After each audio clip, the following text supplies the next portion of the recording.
Hello, everybody. The reward is in the journey, so concentrate on the task. The reward is in the journey, so concentrate on the task. All right, everybody.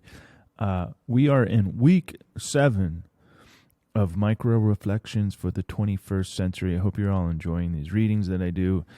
These are just little riffs on the passages that I scribed during the weird new world of COVID. And if you have ordered our 90-day Journey Back to You bundle, this book comes along with it. But I have a lot of fun reading these passages and enlightening myself when I read them because they are timeless. The messaging is timeless. So if you would like to get a copy of this book for yourself and join our 90-day Journey Back to You, that is our medicine and mentorship program that comes with a free online community of other microdosers, a weekly integration call that I lead with other people that are customers and on the microdosing path as well. It's really awesome to see the progress that people make, as well as a 90-day supply of our microdosing products, a food for thought recipe book that is based on all functional ingredients for cognitive health, a micro tracker, a little journal. Actually, I think I have the journal sitting next to me. I can just pull that up and show you. It's just a simple little journal to write in and do the things that you do. But let's get on with this. I'm watching a lot of the data of the open rates and the click rates on these emails that I send out. And I just want to express my gratitude to all of you for opening them and reading the emails. Maybe you listen to these videos. I try to keep them somewhat short, but the fun experiment that I do, and this is just a real positive kind of symptom and desired result in transformation that people receive, and that I certainly receive when I microdose and utilize psychedelics, is that it really opens up our flow and our stream of consciousness, and we can just really kind of riff on ideas and thoughts and concepts and frameworks. And some of these are the frameworks that I teach in our weekly integration meetings, our free online community that is linked on this landing page here. Be sure to join that. I post these in there as well. And that desired effect is really just kind of like just speaking from intuition, from that intuitive place. And I always say we are all innate wisdom generating humans. We just need to learn how to access it or find it again. And a lot of our customers that come to us, the first things that they say is like, I just want to get back to like that place of happiness, or like who I used to be. And I shift the perspective around that in a way that is all about what about the person that's waiting for you out there? Like, who do you want to become through this journey, right? And who do you want to become right now in this moment to moment practice of gratitude? So without further ado, we are in week 7, and this is passage 19, and you've already heard me kind of riff around on it. The reward is in the journey, so concentrate on the task. The reward is in this journey, moment to moment, day to day. Trust the process. Step into the unknown with grace and humility. Anchor into the now. We've all heard these affirmations, but have we adopted them? What if we use them as a non-negotiable stepping stones in our personal and professional lives? One does not ruminate on every step of the process, but rather treads lightly and works efficiently. Don't drift into the, quote, thinking of what needs to be done. Rather, fully immerse yourself in the task itself. That is a very Buddhist perspective.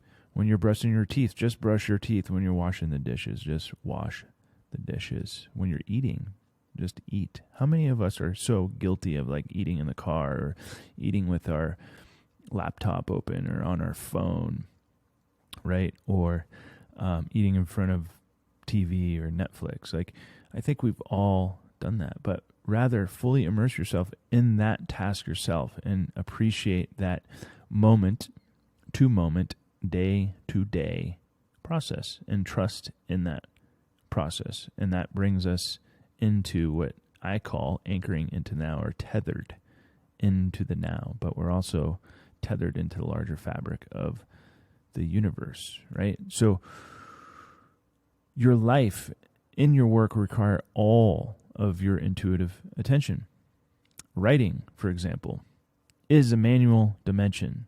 The mind's eye creates an idea. An idea becomes words. Words are inscribed on paper, and so on, where you begin to intuitively trust that the next step will be there without thought. Have faith in this process, that the internal and external resources will be there when the next moment arrives. This simple practice can outwardly express itself in all aspects of your life. In the concluding quote to this passage, right, to kind of tie it all in, if you don't get anything out of this reading and rambling, is by Dr. Daniel Brown. Check him out. He does a lot of work on neuroscience, flow state, as well as present mindful awareness. So it's about concentrating so you can focus fully on what you're focusing on without any distractions. And that's what's missing in this culture. Okay, so up to the top here on the right-hand side, your life and your work require all of your intuitive attention. Think of the things that are in your life that require all of your intuitive attention. Maybe it's your relationship, your business, definitely your children, right? Your home, your basics, food, shelter, clothing, and then outwardly from there, your loved ones, friendships, relationships, co-workers, and then the larger aspects of the communities that you're in. I always say the postal workers, the garbage folks that pick up your garbage every week, the people that are growing your food, or maybe making your food, or serving your food, or making your coffee, or taking your money at the cash register at the grocery store. All of those people definitely do require your intuitive attention, because we are all connected, right? We're all working collectively at bettering humanity, hopefully. And the example I used here, because most people know that when you write, you just start writing, right? It's coming from up here, but it's actually coming from up here, right? Where are we getting those downloads from, right? That's our intuition, right? So in the Mind's Eye weekly integration meetings, in what I always refer to our customers, when they use our journal and the micro tracker, a behavioral exercise is to journal, to reflect, right? Use a prompt, a guiding prompt, whatever it might be. Maybe this is concentrate so you can focus fully on what you're focusing on, whatever that might be, and just write. Don't think about the writing. Just do the writing. Just let it come out. Just write, right? So the idea, and the idea becomes words, whatever those words are. And words are inscribed on paper, right? And so on. And then maybe you go back and read those words. It's always fun. I always suggest to our customers to go back and read what you put in your journal and look at, like, wow, that's the person that I was then. Look who I am now. And wow, where did that come from? Where did those words come from? That is the intuitive attention that we give to ourselves when we are focusing fully on the task, right? So just concentrate on the task and then trust that the next thing will be there. And some other tips, tricks to use is, if you're writing or you're deep into whatever work you're doing, art, music, spreadsheets, accounting, whatever it might be, is leave your phone somewhere else. Turn it off. Don't have it next to you, because you're going to divert your attention elsewhere. And all we are doing when we are diverting our attention elsewhere to escape from the now, we don't think of it as escaping from the now, but we are distracting ourselves. It's a form of addiction. Okay, so we have to form this discipline around what we are doing to harness and cultivate that intuitive attention. And it's easier said than done, because the world is filled with so many distractions, right? It's built to distract us.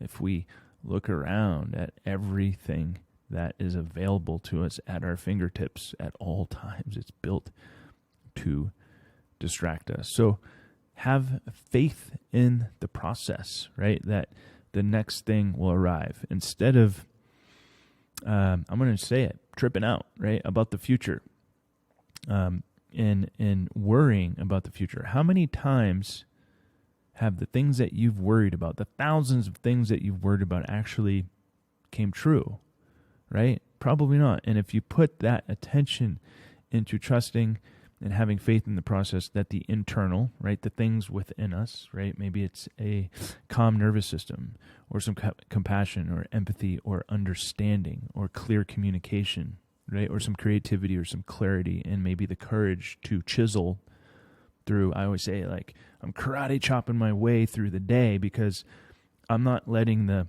worry get to me. I'm karate chopping through, or taking my machete through the proverbial jungle, because I'm having faith, not always though, right?